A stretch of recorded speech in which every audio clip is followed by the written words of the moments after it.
Hello and good evening सभी students को। आप सभी का हमारी ईटी एकेडमी के प्लेटफॉर्म पे स्वागत है। तो हमारी जो करंट अफेयर्स की सीरीज़ चल रही है उसका आज तीसरा दिन है, ठीक है। और आज के इस दिन में हम क्या करेंगे ना, मार्च के मैक्सिमम करंट अफेयर्स को कंप्लीट करेंगे, क्योंकि हम जनवरी, फरवरी, मार्च, अप्रैल ऐसे करके लेते हुए चलेंगे ताकि आपका किसी भी महीने का जो है मुख्य जो करंट अफेयर्स है वो ना छूटे। तो आइए स्टार्ट करते हैं। तो देखिए आज का जो समाचार है, मतलब मार्च का जो समाचार है, तो सर्वप्रथम आप देखोगे समर्थ योजना को। किस चीज़ को देखोगे? तो समर्थ योजना को देखोगे। तो ये जो समर्थ योजना है ना, ये किसके द्वारा लागू किया गया है? तो कपड़ा मंत्रालय के द्वारा लागू किया गया है। और ये कब तक प्रभावी रहेगा? देखिए इंपॉर्टेंट क्या होता है ना, किसी भी योजना से आपको क्या क्या जानने की आवश्यकता होती है। फर्स्ट ऑफ ऑल आपको जानना होता है कि कौन से मंत्रालय के द्वारा जो है वो इनिशिएट लिया गया है, ठीक है। सेकंड मोस्ट इंपॉर्टेंट थिंग होता है कि उसका उद्देश्य क्या है। थर्ड होता है वो कब तक प्रभावी रहेगा, इट मीन्स कि लक्ष्य कब तक डिसाइड किया गया है। तो जो समर्थ योजना है उसके बारे में आप देखोगे तो ये जो है कपड़ा मंत्रालय के द्वारा इसको लागू किया गया है और ये मार्च 2024 तक प्रभावी रहेगा।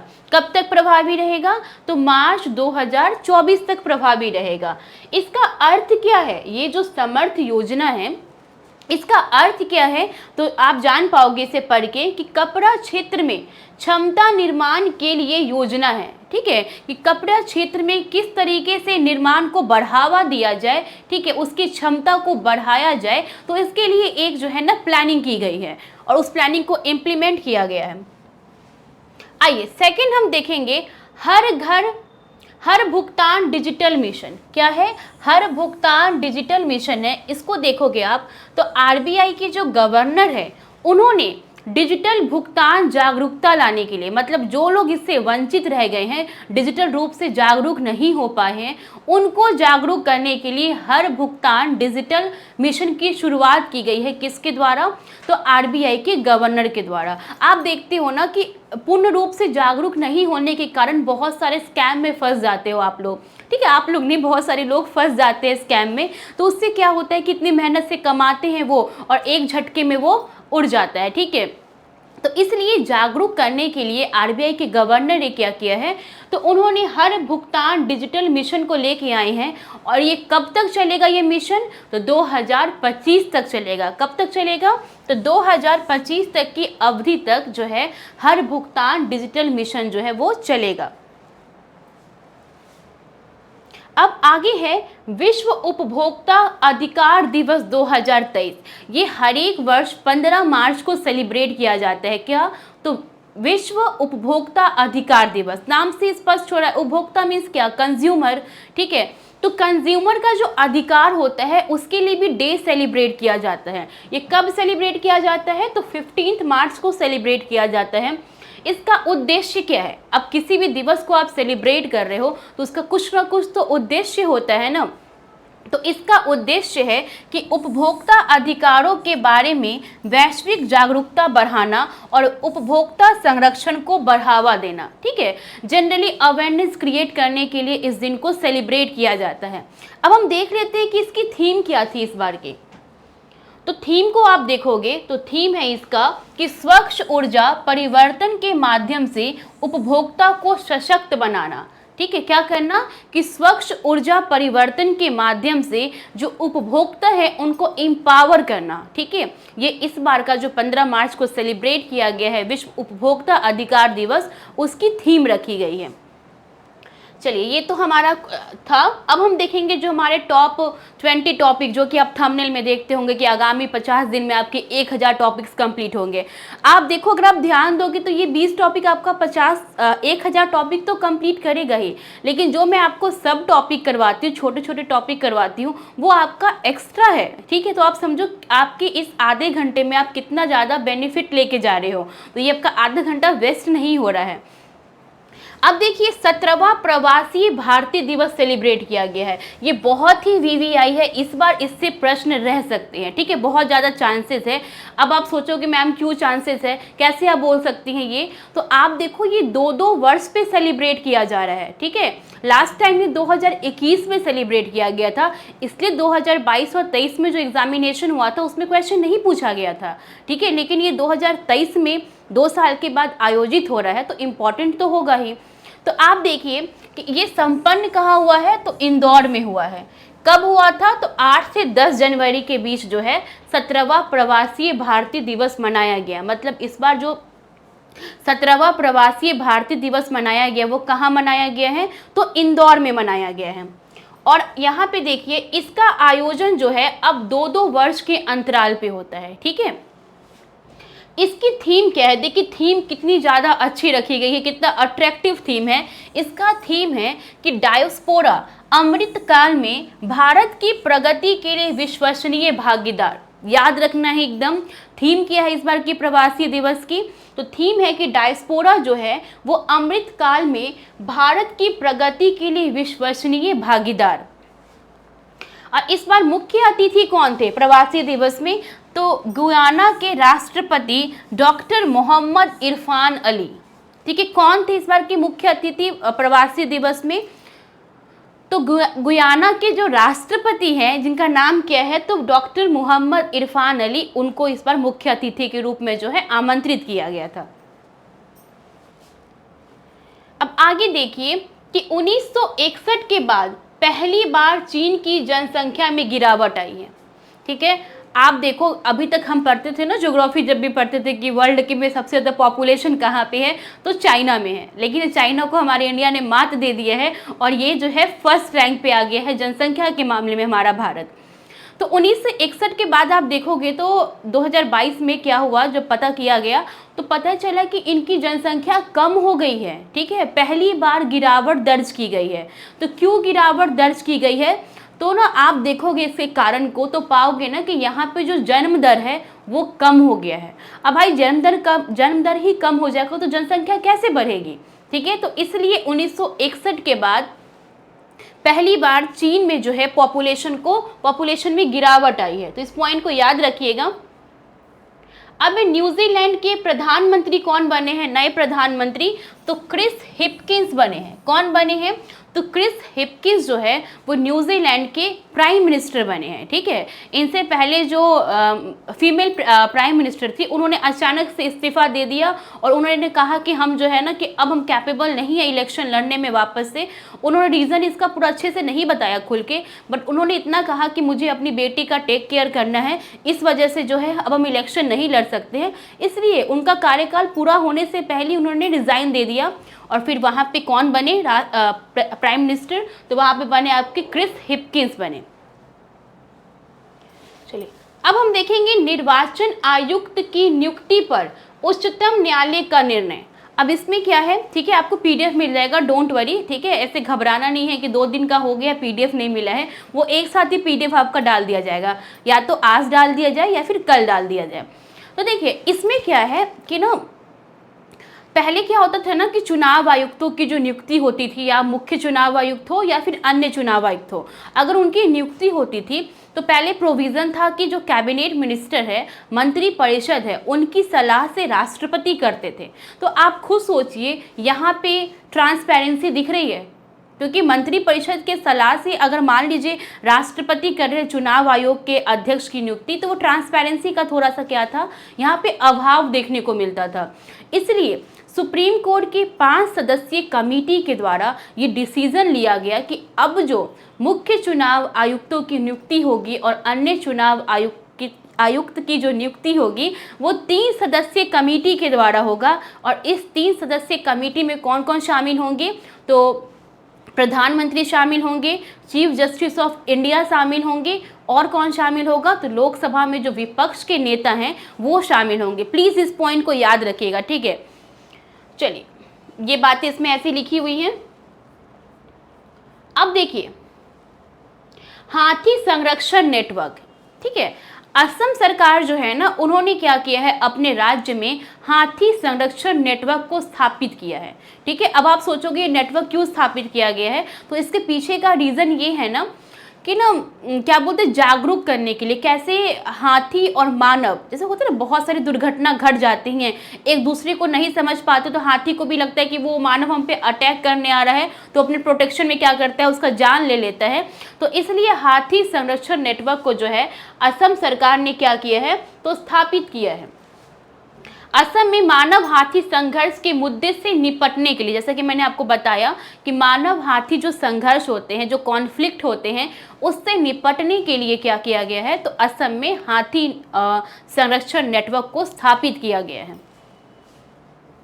अब देखिए, ये सच में अगर मान लीजिए ऐसे नहीं बोला जाता है, केरला सच में लिटरेसी रेट वहाँ पे सबसे ज़्यादा हाई है ना, तो उनके कामों में भी ये प्रभाव दिखता है। अब आप सोचो कैसे दिखता है, जैसे कि अभी मैं जो पॉइंट बताने वाली हूँ, आप देखिए एजुकेशन यहीं पे झलकता है। मैन होल जो होता है उसमें कैसे जान चली जाती है लोगों की, जो लोग जाके अंदर साफ करते हैं, कितना सफोकेशन लगता है। मान लो आपको सिर्फ एक बंद कमरे में पूरा लाइट ऑफ करके बंद कर दिया जाए, तो कुछ देर के बाद कितना सफोकेशन फील होता है, सब कुछ लाइट वाइट, खिड़की विड़की सब कुछ पैक हो। आप समझिए उस मेन होल में लोग जाते हैं, ठीक है, उसमें से गंदा बाहर निकालते हैं। ये आर्टिकल 21 का भी उल्लंघन है, ठीक है, लेकिन इसके प्रति अभी कोई इनिशिएट लिया ही नहीं जा रहा है। लेकिन केरला गवर्नमेंट ने क्या किया है, केरला गवर्नमेंट ने क्या किया है कि चालू मैन होलों को साफ करने के लिए रोबोटिक तकनीक का उपयोग किया है। देखिए कितना ज़्यादा एआई का कितना अच्छा प्रयोग किया है यहाँ पे उन्होंने, ठीक है, रोबोटिक का कितना अच्छे से प्रयोग किया है कि अब जो मेन होल है ना, जो चालू मेन होल है, उसको साफ करने के लिए रोबोट का प्रयोग करेंगे ये। तो ये बहुत अच्छा इनिशिएट है, इससे रिप्रेजेंट होता है कि केरला सच में एजुकेटेड है, ठीक है। एक एजुकेटेड होना, एक एजुकेटेड शो करना में बहुत अंतर होता है, ठीक है। तो यहाँ पे केरला गवर्नमेंट की बहुत अच्छी इनिशिएशन दिखी है कि उन्होंने क्या किया है, तो केरला सरकार ने सीवेज साफ करने के लिए बैडीकूट नामक, याद रखना है किसके नाम से रोबोटिक स्टार्ट किया है, तो बैडीकूट नामक रोबोटिक सफाई कर्मी लॉन्च किया है। यह जो अपने सभी चालू मैन होलों को साफ करने के लिए रोबोटिक तकनीक का यूज़ करेगी, ठीक है, और ऐसा करने वाले देश का पहला राज्य बन गया है, ठीक है। तो काफ़ी अच्छा इनिशिएटिव, इसके लिए सच में अप्रिसिएशन तो बनता है केरला के लिए। अब देखिए दिबांग बहुउद्देशीय परियोजना क्या है, दिबांग बहुउद्देशीय परियोजना। जब हम ज्योग्राफी में ड्रेनेज सिस्टम को पढ़ते हैं, तो जब आप ब्रह्मपुत्रा रिवर सिस्टम को पढ़िएगा, तो उसमें आप ये दिबांग नाम से परिचित होते होंगे। तो अब नाम से स्पष्ट हो गया ना कि दिबांग परियोजना कहाँ पे होगा, तो अरुणाचल प्रदेश में होगा दिबांग परियोजना। अब हमें यहाँ से एक पॉइंट और क्या याद रखना है कि जो दिबांग जल विद्युत परियोजना है, जिसे हाल में ही केंद्र सरकार की मंजूरी मिली है, कि भारत की अब तक की सबसे लंबी जल विद्युत परियोजना है। अगर आपसे पूछा जाए कि भारत की सबसे लंबी जल विद्युत परियोजना कौन सी है, तो अब आपका आंसर क्या होगा, तो दिबांग जल विद्युत परियोजना। अब ये है कहाँ पे, तो ये है आपका अरुणाचल प्रदेश में। नेक्स्ट है कि S-400 ट्रायम्फ मिसाइल प्रणाली, ठीक है, क्या है कि S-400 ट्रायम्फ मिसाइल प्रणाली, ये क्या है ना, सतह से हवा में मार करने वाली एक मिसाइल है, जिसका नाम क्या है, S-400 है। इसको ना रसिया जो है वो निर्मित कर रही है, ठीक है। आपसे क्वेश्चन ऐसे ही पूछा जाएगा कि S-400 ट्रायम्फ मिसाइल जो है वो किसके द्वारा निर्मित की जा रही है, तो आपका आंसर क्या होगा, तो रूस के द्वारा निर्मित किया जा रहा है। और इसकी क्षमता क्या है, मारक क्षमता क्या है, मतलब हवा से हवा में है, सतह से हवा में है, या फिर सतह से सतह में है, तो आपका आंसर क्या होगा कि ये सतह से हवा में मार करने वाली क्या है, तो मिसाइल है। नेक्स्ट देखिएगा आप, नेक्स्ट है कि पार्लिस्टोइकोर्स पंक्टेट, ठीक है, थोड़ा नाम अजीब है, क्या है, पार्लिस्टोइकोर्स पंक्टेट। ये क्या है ना, ये अमेरिका में खोजा गया अभी हाल फिलहाल में। पॉलीस्टोइचोर्स जो है, ठीक है, चोट्स नहीं कोर्ट्स है, सॉरी, कोर्ट्स पंक्टेट, जिसे पूर्वी संयुक्त राज्य अमेरिका में विलुप्त माना जाता था, अभी हाल ही में अमेरिकी राज्य अंकार्स में पाया गया है। जुरैसिक काल पढ़ते हो ना आप लोग, तो वही उस टाइम का ही जो है ये खोजा गया है। कहाँ पे खोजा गया है? ये अमेरिका में। ये एक्चुअली में लुप्त हो गया था, तो 5 दशक के बाद 2012 में मिला था ये, ठीक है। फिर वापस से अभी ये ढूंढने पे अभी भी वापस से फिर से अमेरिका में मिला है।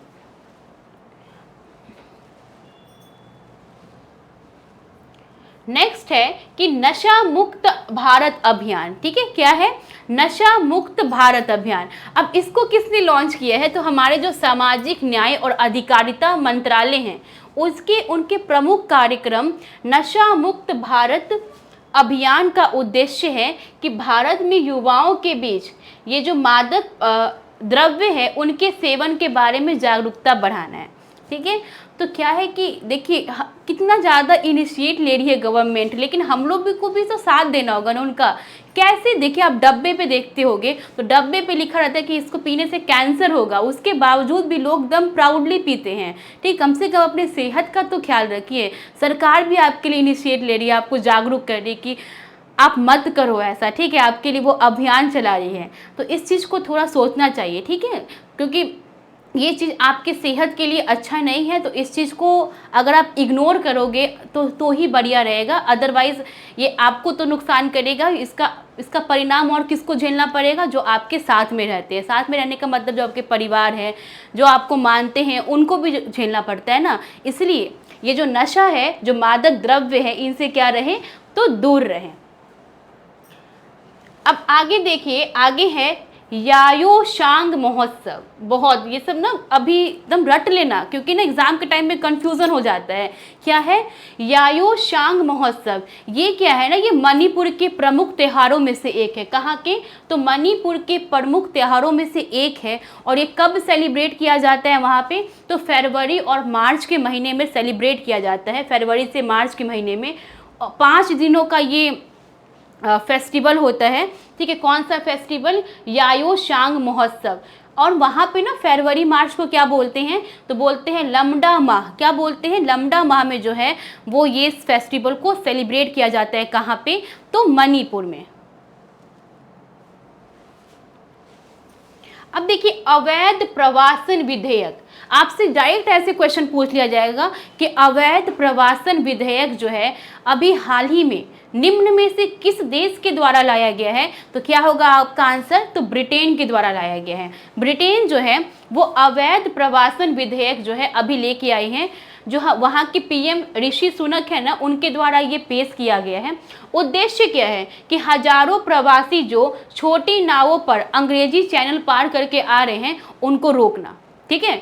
अंग्रेजी चैनल पार करने से रोककर अवैध प्रवासन से निपटना है। तो आपको समझ में आ गया ना कि ये अवैध प्रवासन विधेयक जो है ब्रिटेन के द्वारा क्यों लाया गया है।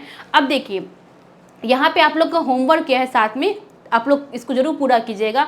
आप इंग्लिश चैनल को देख लीजिएगा, उसके बारे में थोड़ा सा जानकारी ले लीजिएगा, क्योंकि चर्चा में है, ठीक है। तो इसलिए पूछा जा सकता है ज्योग्राफी में। नेक्स्ट है कि विश्व का पहला रेडियो प्लेटफॉर्म। ये रेडियो प्लेटफॉर्म ऐसे वाला नहीं है, ये कृत्रिम बुद्धिमत्ता वाला जो है, कृत्रिम बुद्धिमत्ता वाला विश्व का पहला रेडियो स्टेशन कौन बना है? तो वो बना है आपका रेडियो जीपीटी। रेडियो जीपीटी जो है वो कृत्रिम बुद्धिमत्ता द्वारा संचालित दुनिया का पहला रेडियो प्लेटफॉर्म है। याद रखिएगा कौन है? तो रेडियो जीपीटी। उत्तराखंड में इंटरनेशनल लिक्विड मिरर टेलीस्कोप का उद्घाटन किया गया है। ये भारत में पहला टेलीस्कोप का उद्घाटन हुआ है। कहाँ पे? तो उत्तराखंड में। और ये कितना मीटर है? तो 4.1 मीटर का है। कौन सा? ये जो उत्तराखंड में टेलीस्कोप मिरर का जो उद्घाटन किया गया है उसका। देखिए हाल ही में भारत ने उत्तराखंड के देवस्थल में सबसे बड़े अंतर्राष्ट्रीय लिक्विड मिरर टेलीस्कोप का उद्घाटन किया है, जिसकी लंबाई कितनी है? तो 4 मीटर लंबाई है। और ये भारत में पहला ऑप्टिकल सर्वेंट टेलीस्कोप है। नेक्स्ट है आपका धरोई वेटलैंड। ये चर्चा में था। क्यों चर्चा में था? आइए देख लेते हैं। तो 2 दिवसीय पक्षी सर्वेक्षण धरोई 2023 का दूसरा संस्करण हाल ही में गुजरात के धरोई आर्द्र भूमि में आयोजित किया गया था। ठीक है, धरोई आर्द्र भूमि कहाँ है? तो ये आपके गुजरात में है। ठीक है, यहाँ पे क्या संपन्न हुआ है? तो पक्षी महोत्सव संपन्न हुआ है। बस इसी 2 पॉइंट को आपको याद रखना है। उसके बाद है सर्वश्रेष्ठ फीफा। ठीक है, सर्वश्रेष्ठ फीफा खिलाड़ी 2023 कौन घोषित हुए हैं? ठीक है, ये मार्च की न्यूज़ है। ठीक है, सर्वश्रेष्ठ फीफा खिलाड़ी कौन घोषित हुए हैं?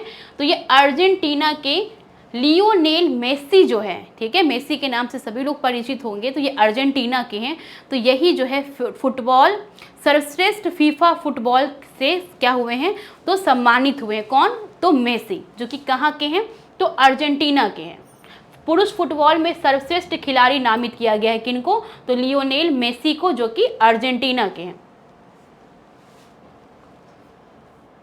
अब है मेघालय, नागालैंड, त्रिपुरा में विधानसभा निर्वाचन 2023 में हुआ है। मार्च में इसके परिणाम आए हैं।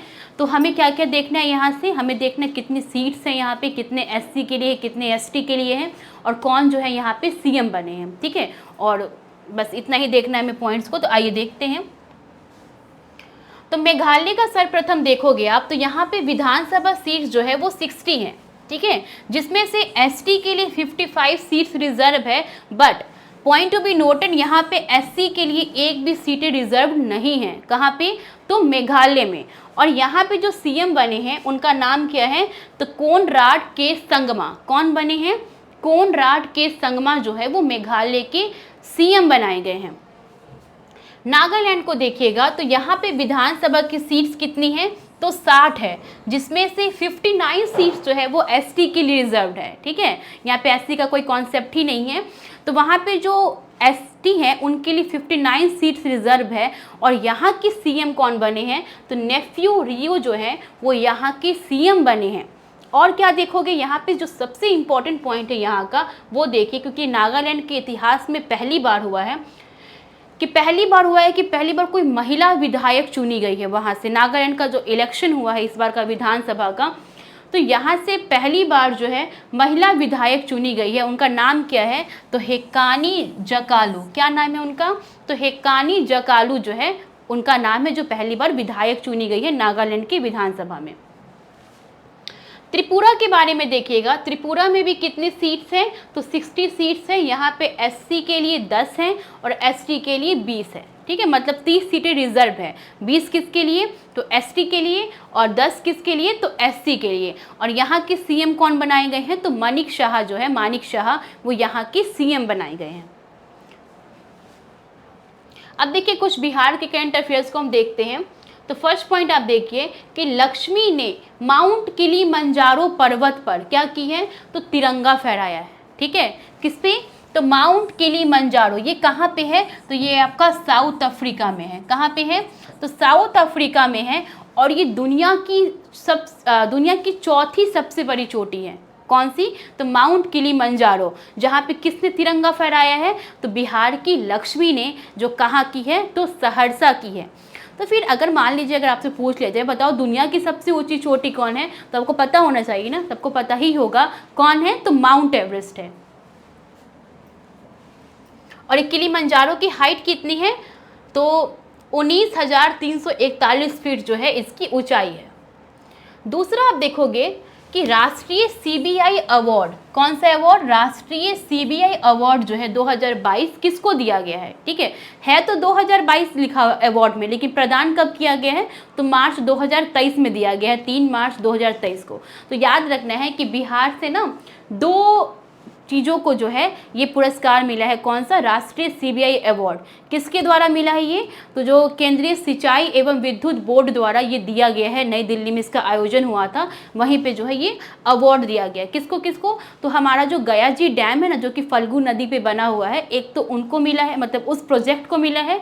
दूसरा किसको मिला है? तो गंगा जल आपूर्ति योजना। ये हम शायद 68 वाले में तो कितना ज़्यादा ही इसको पढ़ा होगा, 67 से ही शायद ये वाला जो है लोग पढ़ रहे करंट अफेयर्स में। तो इस बार आप एक्स्ट्रा क्या पढ़ रहे हो उसमें कि इसको अवार्ड मिला है। कौन सा? तो राष्ट्रीय सीबीआई अवार्ड जो है इसको मिला है। ठीक है, 2 लोगों को, गंगा जल आपूर्ति योजना को, दूसरा गया जी बांध को।